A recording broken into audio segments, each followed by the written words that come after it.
بسم اللہ الرحمن الرحیم۔ شق صدر۔ ایک دن آپ چراگاہ میں تھے کہ ایک دم حضرت حلیمہ کے ایک فرزند زمرہ دوڑتے ہوئے اور ہانپتے کانپتے ہوئے اپنے گھر پر آئے اور اپنی ماں حضرت بی بی حلیمہ سے کہا کہ اماں جان، بڑا غضب ہو گیا۔ محمد صلی اللہ علیہ وآلہ وسلم کو 3 آدمیوں نے جو بہت ہی سفید لباس پہنے ہوئے تھے چت لٹا کر ان کا شکم پھاڑ ڈالا ہے، اور میں اس حال میں ان کو چھوڑ کر بھاگا ہوا آیا ہوں۔ یہ سن کر حضرت حلیمہ اور ان کے شوہر دونوں بدحواس ہو کر گھبرائے ہوئے دوڑ کر جنگل میں پہنچے تو یہ دیکھا کہ آپ بیٹھے ہوئے ہیں، مگر خوف و ہراس سے چہرہ زرد اور اداس ہے۔ حضرت حلیمہ نے انتہائی مشفقانہ لہجے میں پیار سے پکار کر پوچھا کہ بیٹا، کیا بات ہے؟ آپ نے فرمایا کہ 3 شخص جن کے کپڑے بہت ہی سفید اور صاف ستھرے تھے میرے پاس آئے اور مجھ کو چت لٹا کر میرا شکم چاک کر کے اس میں سے کوئی چیز نکال کر باہر پھینک دی، اور پھر کوئی چیز میرے شکم میں ڈال کر شگاف کو سی دیا، لیکن مجھے ذرا برابر بھی کوئی تکلیف نہیں ہوئی۔ یہ واقعہ سن کر حضرت حلیمہ اور ان کے شوہر دونوں بے حد گھبرائے، اور شوہر نے کہا کہ حلیمہ، مجھے ڈر ہے کہ ان کے اوپر شاید کچھ آسیب کا اثر ہے، لہٰذا بہت جلد تم ان کو ان کے گھر والوں کے پاس چھوڑ آؤ۔ اس کے بعد حضرت حلیمہ آپ کو لے کر مکہ مکرمہ آئیں، کیونکہ انہیں اس واقعے سے یہ خوف پیدا ہو گیا تھا کہ شاید اب ہم کما حق ان کی حفاظت نہ کر سکیں گے۔ حضرت حلیمہ نے جب مکہ معظمہ پہنچ کر آپ کی والدہ ماجدہ کے سپرد کیا تو انہوں نے دریافت فرمایا کہ حلیمہ، تم تو بڑی خواہش اور چاہ کے ساتھ میرے بچے کو اپنے گھر لے کے گئی تھی، پھر اس قدر جلد واپس لے آنے کی وجہ کیا ہے؟ جب حضرت حلیمہ نے شکم چاک کرنے کا واقعہ بیان کیا اور آسیب کا شبہ ظاہر کیا تو حضرت بی بی آمنہ نے فرمایا کہ ہرگز نہیں، خدا کی قسم، میرے نور نظر پر ہرگز کبھی بھی کسی جن یا شیطان کا عمل دخل نہیں ہو سکتا۔ میرے بیٹے کی بڑی شان ہے۔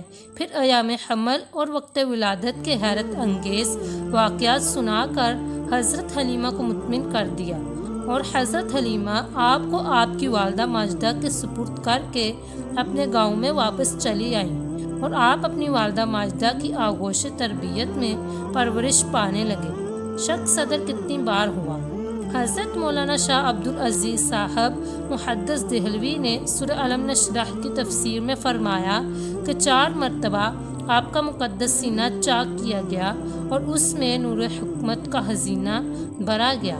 پہلی مرتبہ جب آپ حضرت حلیمہ کے گھر تھے، جس کا ذکر ہو چکا، اس کی حکمت یہ تھی کہ حضور صلی اللہ علیہ وآلہ وسلم ان وسوسوں اور خیالات سے محفوظ نہیں جن میں بچے مبتلا ہو کر کھیل کود اور شرارتوں کی طرف مائل ہو جاتے ہیں۔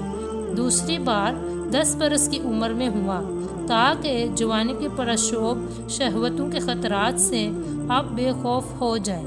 تیسری بار غار ہیرا میں شق صدر ہوا اور آپ کے قلب میں نور سکینہ بھر دیا گیا تاکہ آپ وحی الہی کے عظیم اور گراں بار بوجھ کو برداشت کر سکیں۔ چوتھی مرتبہ شب معراج میں آپ کا مبارک سینہ چاک کر کے نور و حکمت کے خزانوں سے معمور کیا گیا تاکہ آپ کے قلب مبارک میں اتنی وسعت اور صلاحیت پیدا ہو جائے کہ آپ دیدار الہی کی تجلیوں اور کلام ربانی کی حیتوں اور عظمتوں سے متحمل ہو سکے۔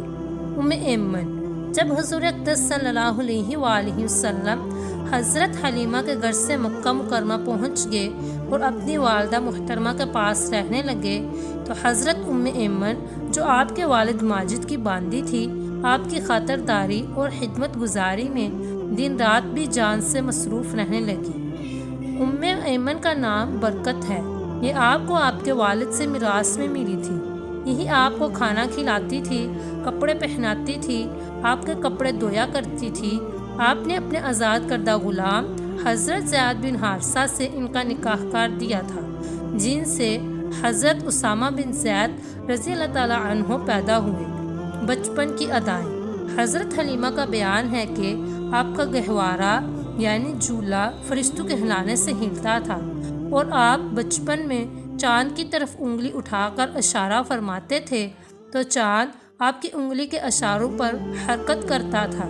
جب آپ کی زبان کھلی تو سب سے اول جو کلمہ آپ کی زبان مبارک سے نکلا وہ یہ تھا، اللہ اکبر اللہ اکبر، الحمدللہ رب العالمین وسبحان اللہ بکرۃ و اصیلا۔ بچوں کی عادت کے مطابق کبھی بھی آپ نے کپڑوں میں بول و براز نہیں فرمایا، بلکہ ہمیشہ ایک معین وقت پر رفع حاجت فرماتے۔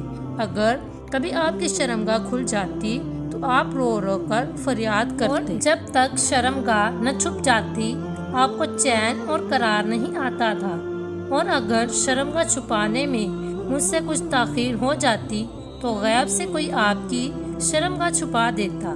جب آپ اپنے پاؤں پر چلنے کے قابل ہوئے تو باہر نکل کر بچوں کو کھیلتے ہوئے دیکھتے، مگر خود کھیل کود میں شریک نہیں ہوتے تھے۔ لڑکے آپ کو کھیلنے کے لیے بلاتے تو آپ فرماتے کہ میں کھیلنے کے لیے نہیں پیدا کیا گیا ہوں۔ حضرت آمنہ رضی اللہ تعالیٰ عنہا کی وفات۔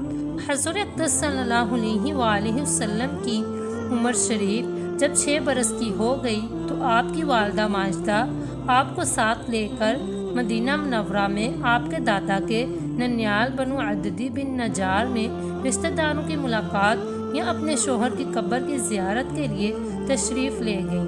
حضور صلی اللہ علیہ وآلہ وسلم کے والد ماجد کی باندی ام ایمن بھی اس سفر میں آپ کے ساتھ تھیں۔ وہاں سے واپسی پر اباوا نامی گاؤں میں حضرت بی بی آمنہ کی وفات ہو گئی اور وہ وہیں مدفون ہوئی۔ والد ماجد کا سایہ تو ولادت سے پہلے ہی اٹھ چکا تھا، اب والدہ ماجدہ کی اغول شفقت کا خاتمہ بھی ہو گیا، لیکن حضرت بی بی آمنہ کا یہ در یتیم جس آغوش رحمت میں پرورش پا کر پروان چڑھنے والا ہے، وہ ان سب ظاہری اسباب تربیت سے بے نیاز ہے۔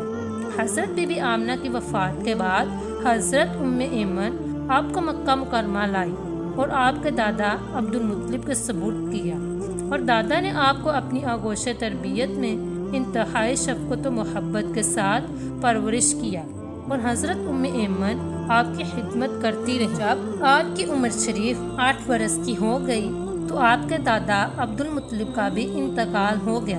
عبد المطلب کی وفات کے بعد آپ کے چچا ابو طالب نے آپ کو اپنی آغوش تربیت میں لے لیا، اور حضور صلی اللہ علیہ وآلہ وسلم کی نیک خصلتوں اور دل لبا دینے والی بچپن کی پیاری پیاری اداؤں نے ابو طالب کو آپ کا ایسا گرویدہ بنا دیا کہ مکان کے اندر اور باہر ہر وقت آپ کو اپنے ساتھ ہی رکھتے، اپنے ساتھ کھلاتے پلاتے، اپنے پاس ہی آپ کا بستر بچھاتے، اور ایک لمحے کے لیے بھی کبھی اپنی نظروں سے اوجھل نہیں ہونے دیتے تھے۔